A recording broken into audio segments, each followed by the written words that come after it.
welcome back again to another episode of Bennie and Bennie Podcast, where we invest our time in real talk, biblical truth, and everyday wisdom. We appreciate you guys once again for checking back in with us this week. So on this week's episode, we have the topic of information overload. That's information overload. And I am your host, Bennie Williams Jr. This here is my co-host, my father, Bennie Williams Sr. You want to go ahead and take it away with the topic of the day? Yeah. Before we dive into that, I want to say a few things. This YouTube journey that we've been on has been really interesting to me, and I've enjoyed doing it every week.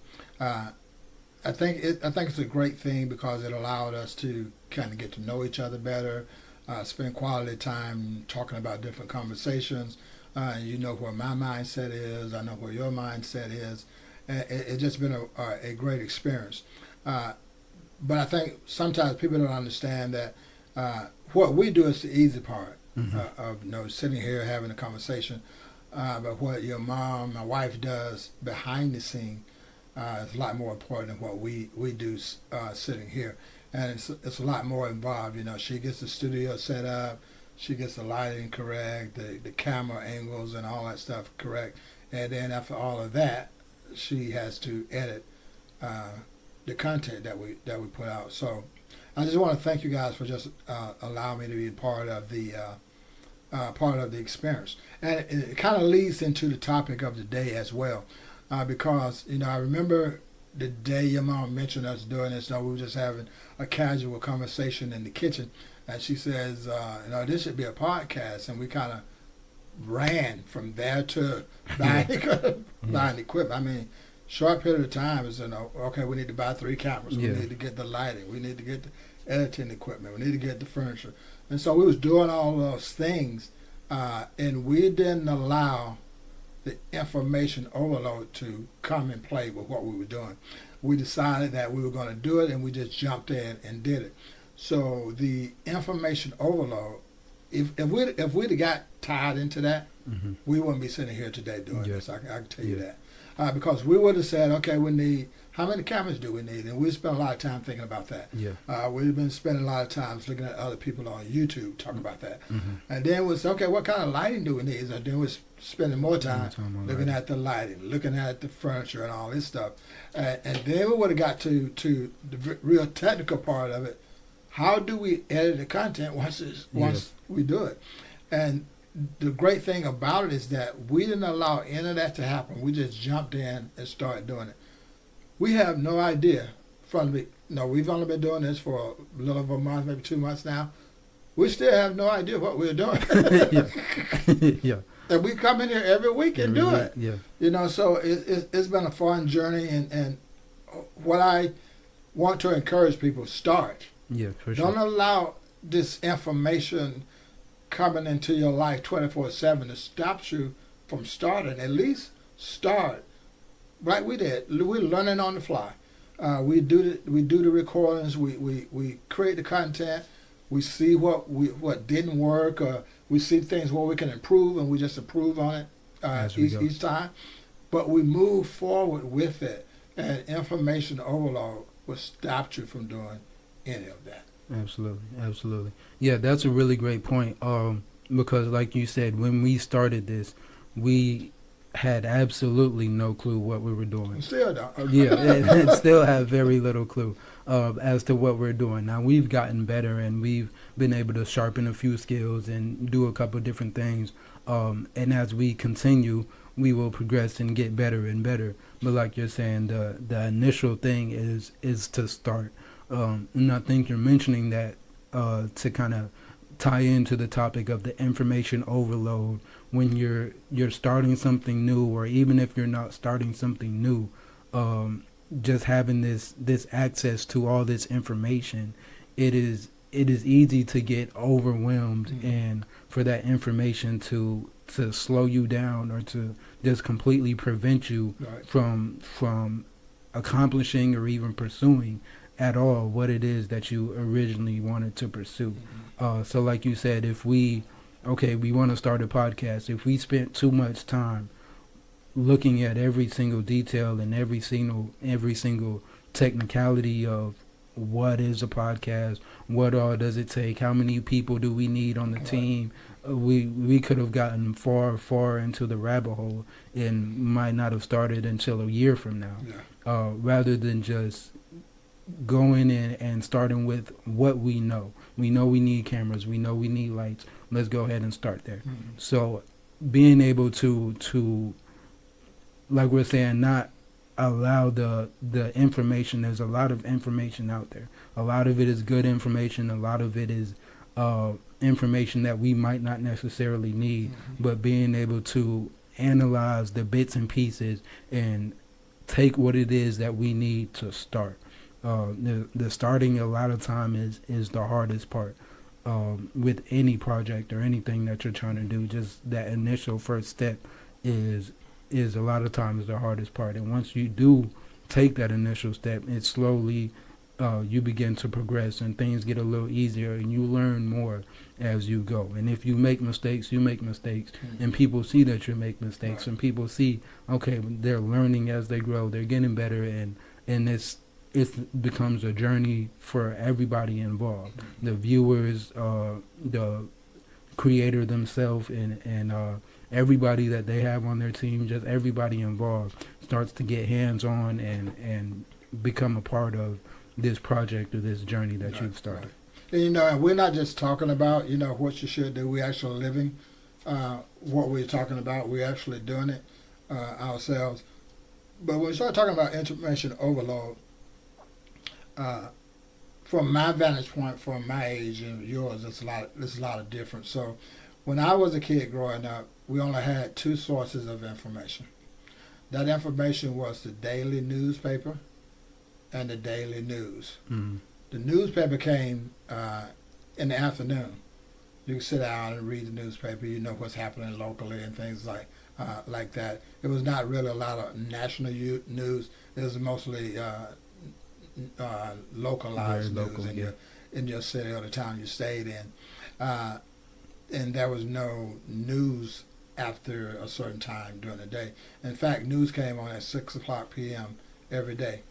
That was it. And that's all the news you got from television at that particular time. But I remember when Ted Turner introduced CNN, and I remember that a lot of people he was criticized by a lot of people because they said nobody's going to watch news 24/7. Yeah.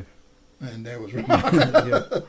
They was wrong. Yeah. So now we got news 24/7. Yeah. That's a lot of information that's on there. And we don't want to get caught up into just sitting there watching television, and the social media is no difference. Yeah. It's 24/7. Yeah. So if television is not on, if we're not on the computer absorbing that information, our phones keep notifying us that we got a new message. Yeah. We got a new message. We got a new message. And if we do that all day, then you're not going to accomplish anything. So I had to make that shift to, okay, I'll get the information, but I'm going to do something with the information before I get more information from that same source to pile on top of that and do nothing with it. Because at some point, you can get so much information, you don't even know how to dissect it to do what you really need to do. It's just a bunch of information that you have. Actually, you know what it's like? And you've seen the show Hoarding, I'm sure. Yeah. It's like that. Yeah. But you're not buying stuff and piling it up in your house so you can't even walk through it. But think of that as your mind. So you're getting all this information and it's just piling up in your mind. Now let's say there's something in there that you really need because you have this goal and you know you have the information, just like the house. So if the person that's a hoarder and they find out that they start thinking, I need X, Y, and Z, and it's in the they don't house. know where to find it. Yeah. But they ain't gonna be able to find it because there's so much stuff in there. Yeah. And you can spend months or maybe years getting all the stuff out of the house to find this one thing. Yeah.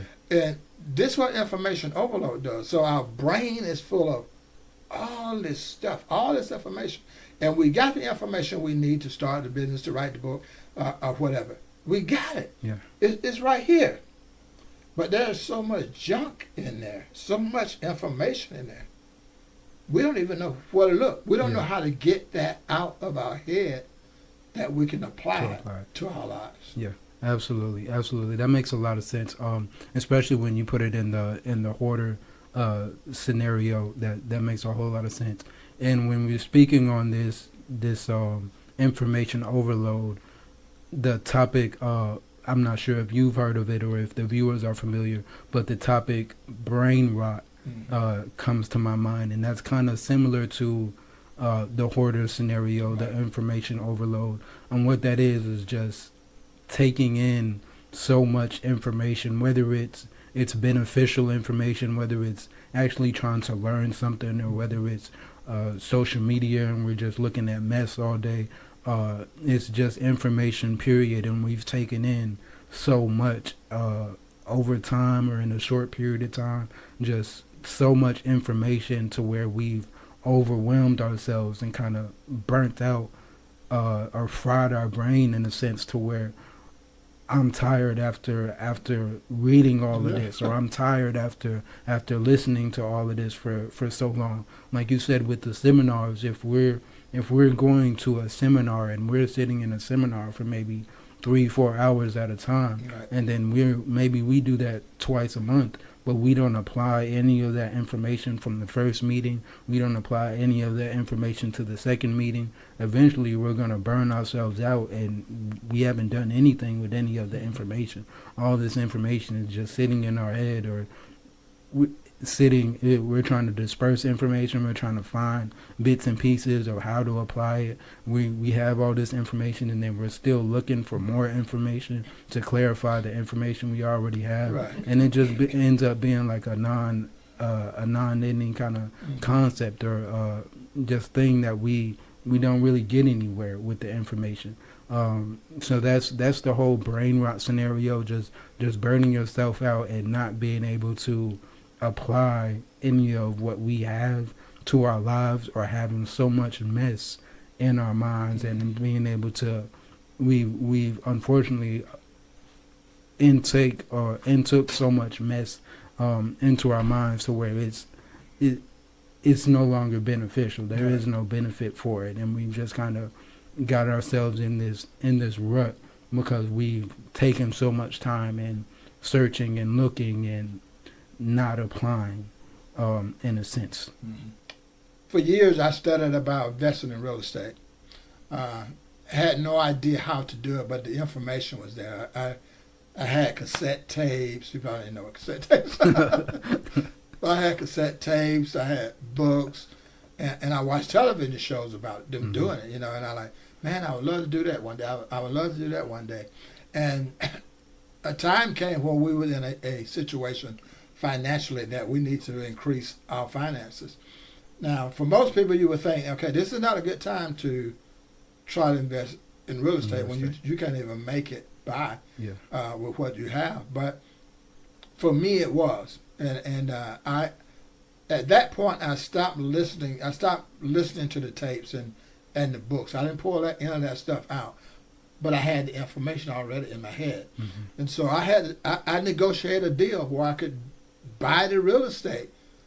No money out of my pocket, anything. Just by negotiating what the person that was selling the property wanted and what I wanted, coming to a decision. But that was because the only thing that caused that to happen was that I got the information and I used it at the appropriate time because this is the thing. So we can have a lot. Over life, we're going to accumulate a lot of things in our lives sometimes, and sometimes we will forget the information that we have.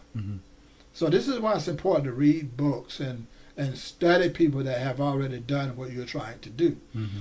You don't need the information right now, but at some point in your life, something's going to happen, and you'll be able to go back into your mind and get the information that you got 10 years ago, but you needed it for now.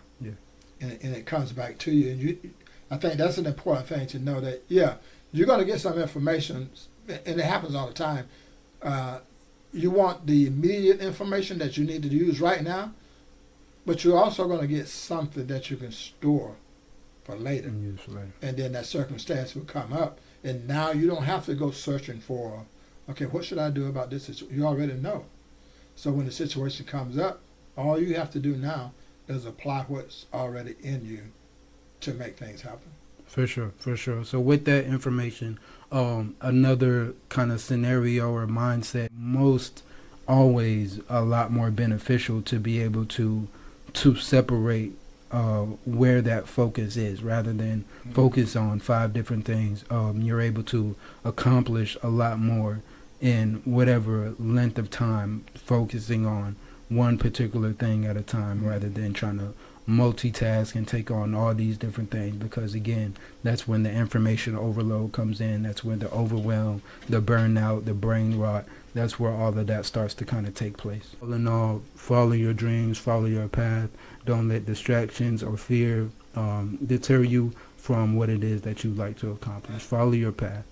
Appreciate you guys checking in again. This is Bennie and Bennie Podcast. Real talk, biblical truth, and everyday wisdom. Thank y'all.